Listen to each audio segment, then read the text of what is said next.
So you can see where we're up to. We have our frame to go over the top of the pond. We have our frame to hold the frame over the pond, and then we have the pond itself. And at this stage we're going to put the butyl rubber around the edge. So I've set my supporting frame into position, and the next stage is to go around and level it. This is quite an important stage because water will show up any discrepancy in the level. So I'm placing rocks and stones underneath the various edges to bring it up to height. I leave them in position, and thereby they provide a little bit of a foundation and ideally stop any movement in the frame subsequently.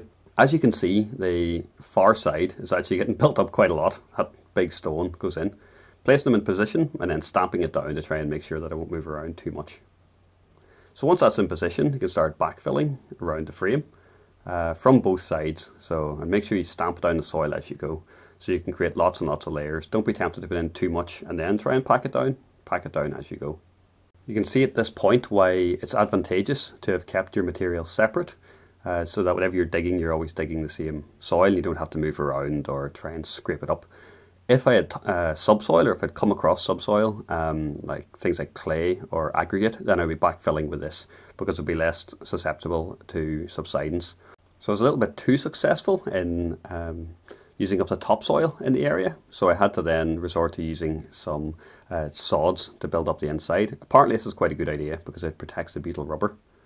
So you can see at this stage I'm starting to go around and really getting to sculpt the inside of the pond.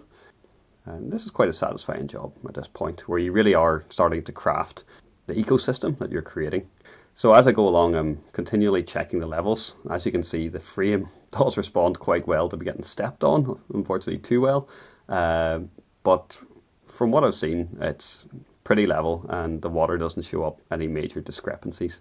One of the good things about the frame and also the pond is that the weight is uniformly dissipated, or therefore it should subside uniformly.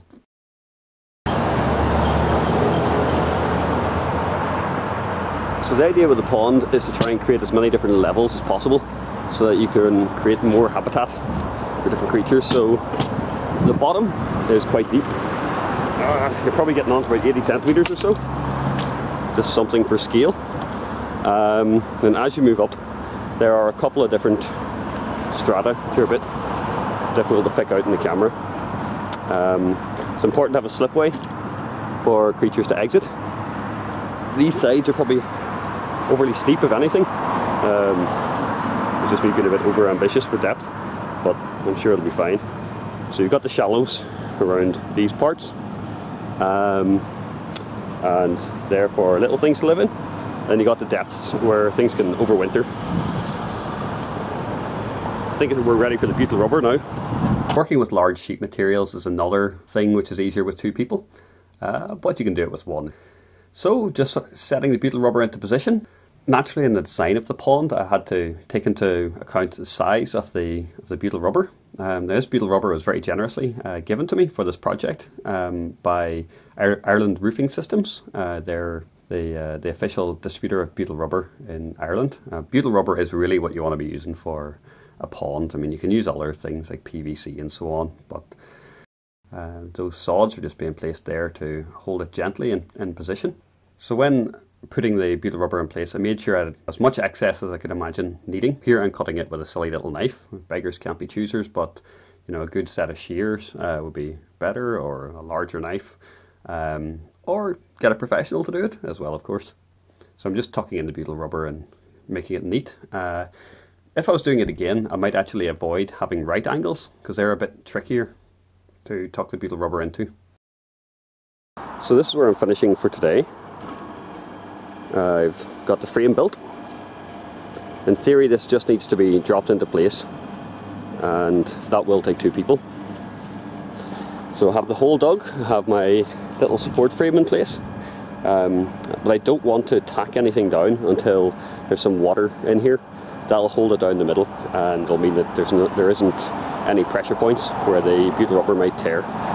So it's starting to rain now, and I'm pretty sure the weather is giving it bad, which for once is a good thing.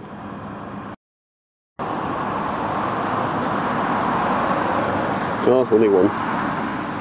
So yeah, hopefully tomorrow this will have a decent bit of water in it and I'll finish it off.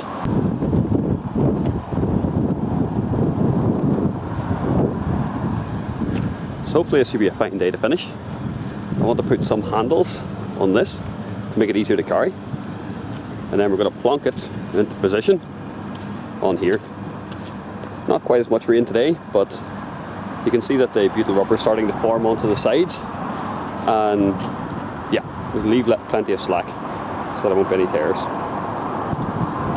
So try to think and plan your lift when you're handling the frame. It's pretty heavy, and we're just going to drop it in over here.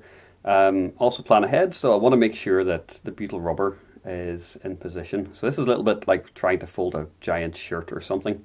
You know, you're trying to get rid of all the, well, you're trying to make sharp creases that don't pile up.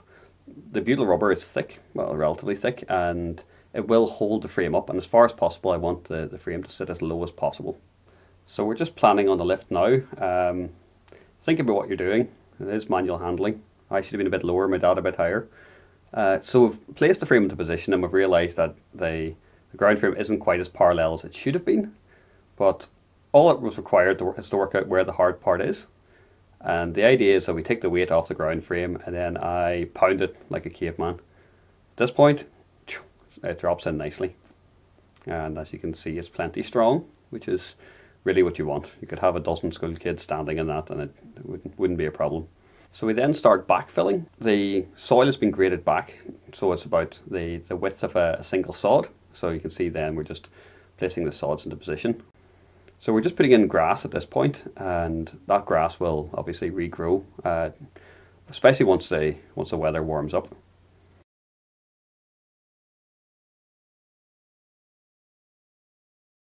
So this is now February, and this is what the pond's looking like. It's still quite early for things to be growing, and so I'm going to do a little bit of planting. The water level has only come up to the bottom of the bars, so they're 4-inch 10cm fencing posts. So I'm not sure why it's a little bit below the level I'd like it to be at, but I guess we can live with it. I'm going to do a little bit of planting today. We've got some bulbs and also some pond plants. So I really cheaped out on the baskets for planting the pond plants into. I'm just using coal sacks here, so just having a quick check of the depth. So I used them for two different types of plants. Deep water plants, things like Darwin lily, and then also some reeds. So I rolled up the top of the sacks and then I tied them off with some string. I used triangles each time. Now I'm starting to submerge it into the water, and I tie it off close to the top to start with, just while filling, and then I can submerge it further later. So right now I'm just filling it up with some heavy topsoil. This has got quite a high clay content, and also I put in a few stones and so on to weigh it down. So I've placed the reeds into it, filling in with a little bit of compost here, so something a little bit richer, and a few stones as well, and then it can all be submerged to what I felt was an appropriate depth. I don't really know what I'm doing here, but I'm just having a crack at it. So just tie it off at the appropriate depth, appropriate location. So I also used the sacks to try and plant in some marginal plants, and that's what I'm going to use this one for. So I've tried to make sure the neck of this one's larger. So in a similar fashion to before, just drawing it in, trying to make the mouth fit relatively wide, and then I'll start filling it in with the clay topsoil, stones, compost. I added some hornwort to the pond. This is a free floating plant which supposedly is an oxygenator. Apparently it can become a little bit invasive, so you have to keep an eye on it, but I figured no harm, might as well throw some in. I bought a water hyacinth for this pond. It flowers all year. It likes to be planted at a depth between 30 and 90 centimeters, so I'm planting it into the bottom of the submerged sack. So the top of it can be for marginal plants, and then the bottom of it can be for these slightly deeper plants. So just cut a small hole and then put the plant into it. So you can see the pond's got quite a bit murkier from all the work I've done on it. All the soil's overspilled and the water level has risen. So it is a curiosity whether or not the water just evaporates, or if there is a little hole somewhere where it's leaking out. So in here I've put in some of this stuff. I'll put up a little title on it. I've put in this little flowering plant. I've got some reeds. These were donated to us by friends who have a big pond. And finally, some of this stuff here, marginal plant. So hopefully these plants around the corners will allow creatures to enter and leave. The bags also allow them a way out as well, like a little ramp. And hopefully they should be able to get out the corners. Things usually end up in the corners. I've got lots of extra space to plant in here if I cut holes in the sacks and put some extra plants in, and hopefully I'll be able to replant the plants that are in there already as they grow. And there's a nice big lily right in the centre as well, Darwood lily.